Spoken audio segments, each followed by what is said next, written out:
Hola todos. Microphone.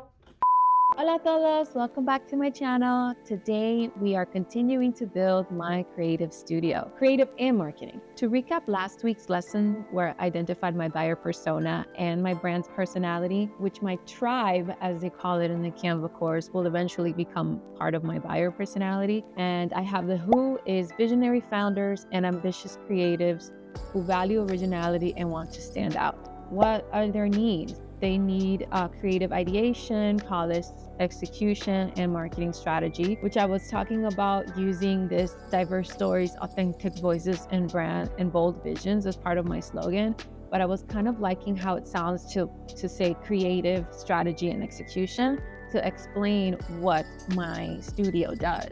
And then what are some of their admin needs? They need support in social media management and content production that keeps their brand consistent and visible. And their pain points are that they struggle with productivity, lack of process, and not having the right support to bring their ideas to life. And then eventually, obviously, this is going to become the buyer persona, and I'll include demographics as part of that. And then the other part of last week's lesson that I went over was my personality and archetypes. I identified that my archetype is a creator, meaning that I innovate and I provide structure, and some adjectives that I came up with as part of that archetype, which I'm not entirely sure how I'm going to use these yet. Probably like be this, not that, or say this, not that. So some adjectives to describe the creator archetype is innovative, visionary, expressive, bold, curious, free-spirited, and I added edgy. That was not part of the original adjectives that I had chosen, but I like edgy. And then another archetype, which if you remember, it's recommended to have at least two, one main one and then another to support it. Second one is explorer, which means freedom in exploring spirituality.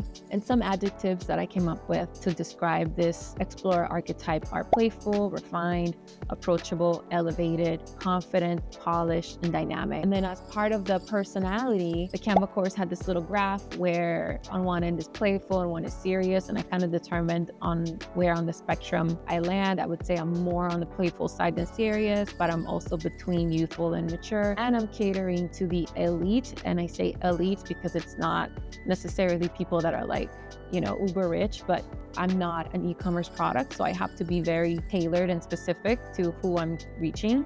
And then I also added here on this page to write an in-depth brand personality and identify niche. And I just wrote like a brief sentence about what my brand personality is. And it's an innovative, visionary, and expressive brand, playful, yet refined, confident, and elevated with a free-spirited curiosity. Wouldn't you want to work with me?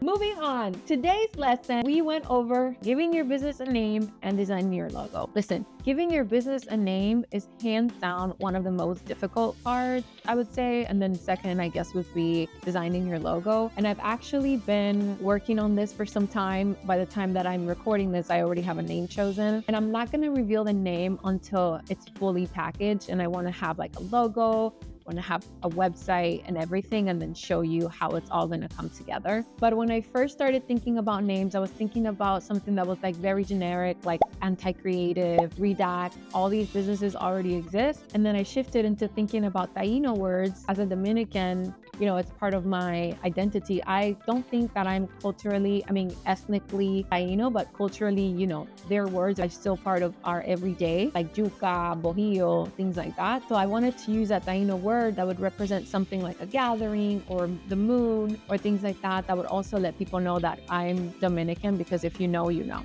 And so some of the words that I was playing around with were Atabey, which means Mother Earth. I was also thinking of Taraya, which means moon, but that already exists by two Dominican girls who are killing it. One name that I really liked was Apito, but then, you know, Dominicans, we make fun of people a lot, we tease each other a lot. And so this could sound like apio, which is like celery. It kind of sounded like food because these Taino words were so distinct. I think it would have made it difficult for me to market myself here in the United States, even though my goal, obviously, if you've been watching my YouTube videos, is to move back to DR. So I wanted a name that was brandable here in the United States, and I can eventually move to DR and continue to operate. And so eventually I chose actually a blend of my name.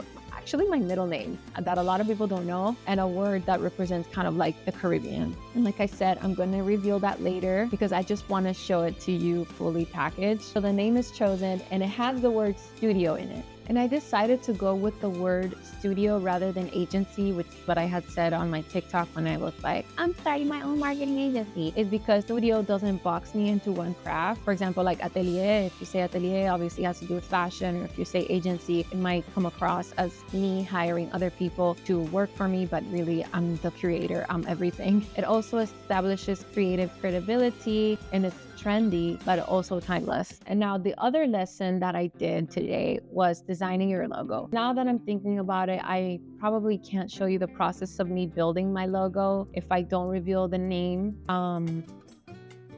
I didn't really think this through. What I will tell you is I will probably have a symbol. You know what? I'll just tell you it has the sun, the word sun in it, sol. The symbol is probably going to be a sun, maybe with the letter B in it or something. And then the name, actually the first name and then studio have the same amount of letters, 6 letters both. So I'm thinking of stacking it and it'll match up perfectly. And I want to include some kind of wave pattern or like some kind of movement in the logo because I wanted to evoke that it's owned by an islander. And the reason why I want to include the sun and the water, obviously because I'm Caribbean, and I think by the name, once you hear it, you'll understand, oh yeah, this creative studio is owned by a Caribbean.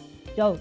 And what's really going to help me design this logo, and another reason why I'm not really ready to reveal anything yet or even start working on anything, is T-Mobile offered 3 months for free of Skills It. So I'm taking a graphic design course from scratch. I have basic graphic design experience and knowledge, but this is going into depth, teaching everything about graphic design. And so as I take the course and learn new things, I'm going to apply it into developing my logo, which is why I'm not quite ready to give you a name or show you anything because all I have is paper. So that's it for today. I have a name. What I will tell you, it has the word sol in it. It has part of my middle name. It has the word studio. Logo I haven't started designing yet. I will start doing that pretty soon. And probably by the next lesson, I'll be able to show some kind of draft. So stay tuned to see how this creative marketing studio is going to come together. See you on the next one. Bye.